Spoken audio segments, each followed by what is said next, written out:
بسم اللہ الرحمن الرحیم۔ شروع کرتا ہوں اللہ کے پاک نام سے جو بہت بڑا مہربان نہایت رحم والا ہے۔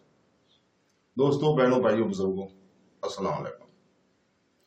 تاریخ اسلام میں ہم قسط نمبر 193 میں آپ کو خوش آمدید کہتے ہیں، اور اس میں ہم بیان کر رہے ہیں حسین بن علی کا خروج۔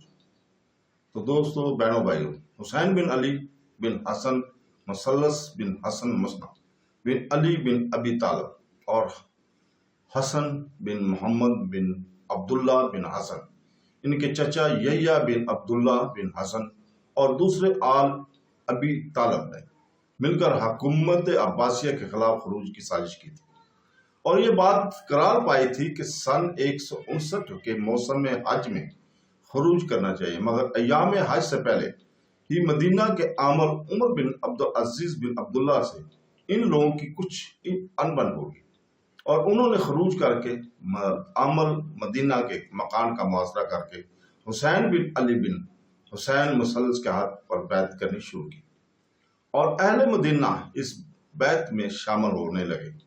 اسی اثنا میں خالد یزیدی 200 آدمی کی جماعت سے آ پہنچا۔ دوسری جانب سے عمر بن عبدالعزیز بھی محاصرے سے نکل کر اور ایک جماعت کو ہمراہ لے کر مسجد کی طرف جہاں حسین بن علی کے ہاتھ پر بیعت ہو رہی تھی آ پہنچا۔ جو لوگ مسجد میں موجود تھے انہوں نے مقابلہ کیا۔ اس لڑائی میں خالد یزیدی، یحییٰ اور ادریس پسران عبداللہ بن حسن کے ہاتھ سے مارے گئے۔ اس کے مارے جانے تے ہی سب کو شکست ہوئی، اور حسین بن علی کی جماعت نے بیت المال کا دروازہ توڑ کر سرکاری خزانہ لوٹ لیا۔ اگلے دن بنو عباس کے حامیوں نے جمع ہو کر پھر مقابلہ کیا۔ کئی روز تک مدینہ میں لڑائی کا یہ سلسلہ جاری رہا۔